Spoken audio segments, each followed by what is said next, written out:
Aujourd'hui, nous allons vous parler de mauvaises influences des habitudes alimentaires des enfants.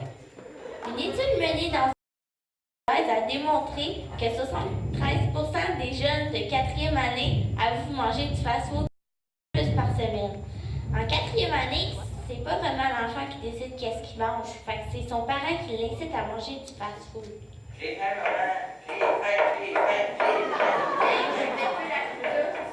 Salut! J'ai ramené la poutine. Salut, fiston. Et on a remporté la famille. J'ai le dessert. Ah, des petits gâteaux marchands. Mes préférés. Merci d'apporter de la famille.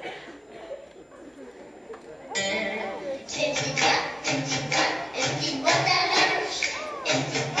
ta lunch? Bonjour, je suis présentement dans une école primaire de la région en compagnie de ma collègue Pascal. Nous sommes ici pour observer le contenu des boîtes à lunch des élèves. Je lui cède maintenant la parole. Comme Frédéric l'a dit, nous on va observer qu'est-ce qu'il y a dans le lunch des enfants. Si c'est leurs parents qui font leur lunch, on va observer l'influence des parents. Premièrement, on a des légumes vélos, qui n'est pas très bon pour la santé. On a du jus qui n'est pas pur, du non plus. On a des petits biscuits, des nouilles salées. On a des petites pizzas qui ont été congelées puis cuites. On a des petits gâteaux que j'ai inclus dans les.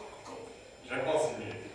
Ici, il y a du crab dinner, il y a d'autres petits gâteaux, il y a d'autres nouilles, des pâtes d'ours et même des barres au chocolat. Donc, comme on peut voir, les parents ont des mauvaises influences sur les habitudes alimentaires de leurs enfants.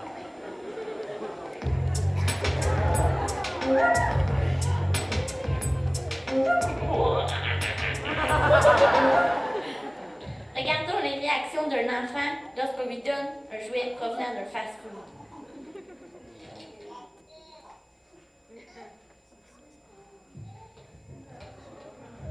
Vous voyez, il est content. Ça veut dire que les jouets, ça incite les jeunes à aller dans les fast-foods. La nutrition des jeunes est le goût des mauvais aliments. Les mauvais aliments contiennent souvent plus de gras et plus de sucre, donc goûtent souvent meilleur. Cependant, les aliments plus nutritifs contiennent moins de gras et sont pauvres en sucre, mais ils sont meilleurs pour la santé. Par exemple, une poutine goûte meilleur qu'une carotte, mais c'est la carotte qui est plus nutritive. Bonjour, je suis dans les épiceries du coin et sur l'étagère, on peut voir que les gommes et les hasses sont toutes placées dans le haut, puis les chocolats et les bonbons toutes dans le bas. Ce qui, dès qu'un enfant d'environ d'un âge de 5 ans arrive ici, il peut rentrer puis il va voir tout de suite les bonbons en passant à côté, vu qu'il est environ à sa hauteur. Mais j'ai parlé avec l'infirmière de l'école, puis elle a dit que c'est très important de suivre le guide alimentaire canadien pour avoir une bonne alimentation saine. Puis aujourd'hui, on va vous montrer un exemple d'un lunch santé. Premièrement, si vous avez un petit gâteau vachon dans votre lunch comme dessert, c'est pas une bonne idée. Vous pouvez le remplacer à la place par un fruit, comme une banane, parce que les bananes nous donnent l'énergie quand ils sont consommés dans ton corps. On va aussi retrouver souvent des petits puddings. Vous pouvez remplacer les petits puddings par une compote de pommes. Ça fait pour la portion de fruits pour la journée.